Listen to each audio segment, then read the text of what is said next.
Hey guys, welcome back to my YouTube channel. I want to first off say thank you for everyone who reached out to me and gave me feedback, liked, subscribed, left a comment. I really feel just the love from everybody and I'm really excited to do more videos. Today I want to talk a little bit about my personal choice in why I quit drinking, a little bit of background on me, and then talk a little bit about the feedback that I got from everybody. So actually this is the perfect weekend for this story because it's literally 2 years ago, Memorial Weekend.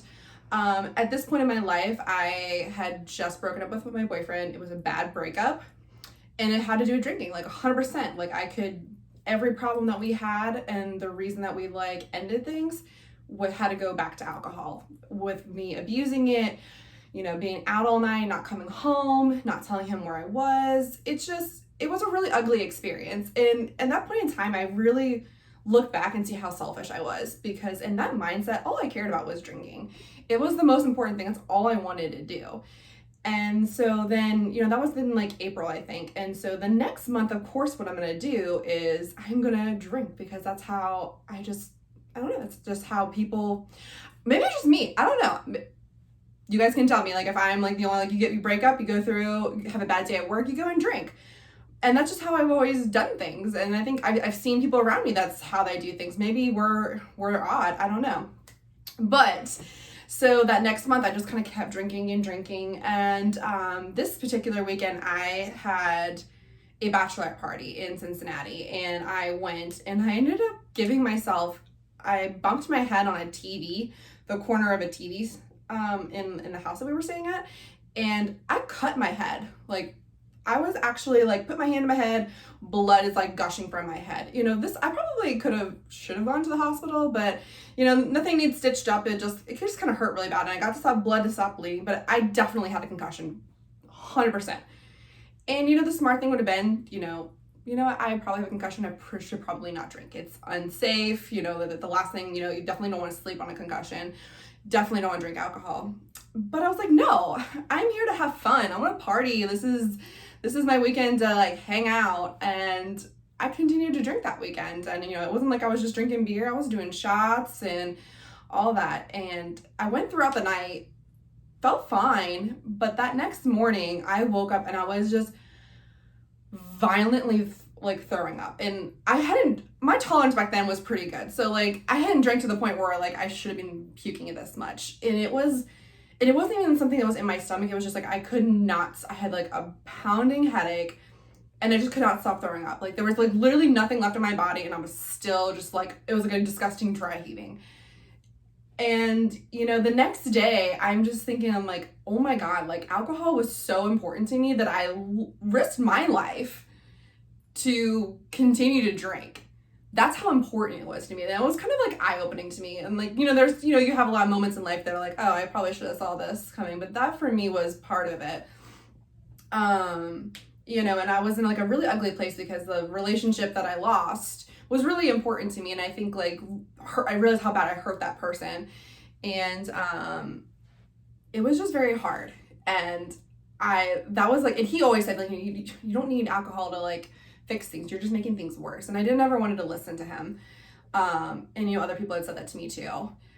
And it really took that moment to just kind of wow, this is where I've come. Is alcohol was 1,000 times more important than my relationship, was more important than my health at that point, because I could have seriously hurt myself by just drinking on a concussion. And that was the moment for me. And I was just okay, I gotta stop. So I quit drinking and I chose to go AA. Now, my kind of path with AA was a little weird. I went to the meetings, and for, I want to say 5 months, I pretty religiously went to the meetings. And at the end of the day, it just wasn't for me.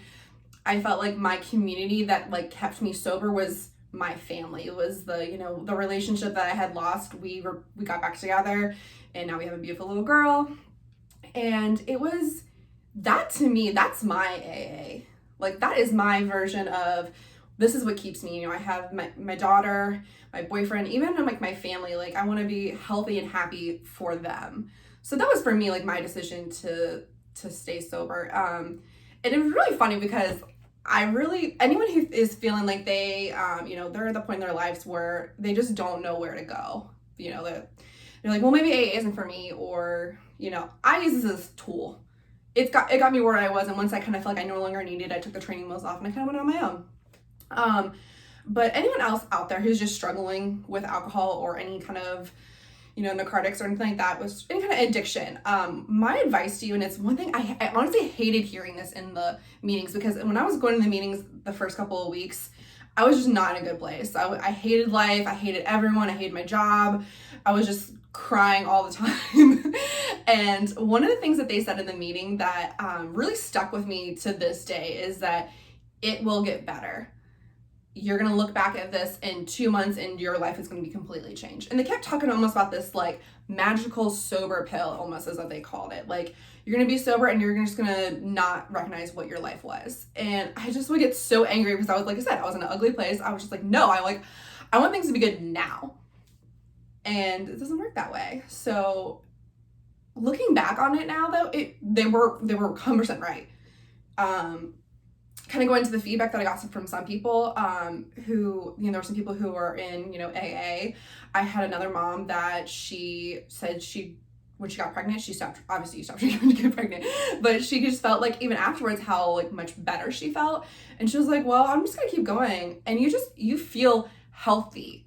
You feel, you know, you're not waking up with a hangover. You're not, you know, oh my God, I spent like half of the money that I need for utilities, you know, on my bar tab last night. It just was really, you know, I don't think it's always just, you know, a religious reason or, you know, you're in AA. Like, some people just, it's your life is healthy. I'm kind of in the middle.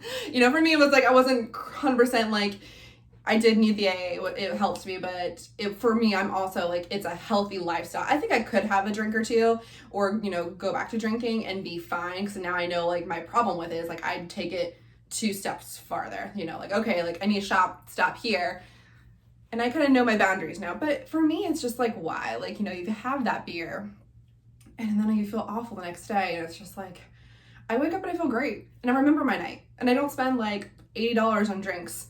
You know, I can go spend $80 on food at the bar, which is what I usually do. So that's pretty much it for today, guys. I don't want to like talk too long, but what I would like from you guys is some feedback on what sobriety means to you, because as I've been going down this path of, you know, soberhood and, you know, just talking to other people, I feel like sobriety means a little bit different things to different people. And how your reaction to them is, you know, there are some people I know that they still have like a beverage here or there, but they never go past the line of drinking. You know, I have people who are in, you know, NA, Narcotics Anonymous, and they still drink alcohol.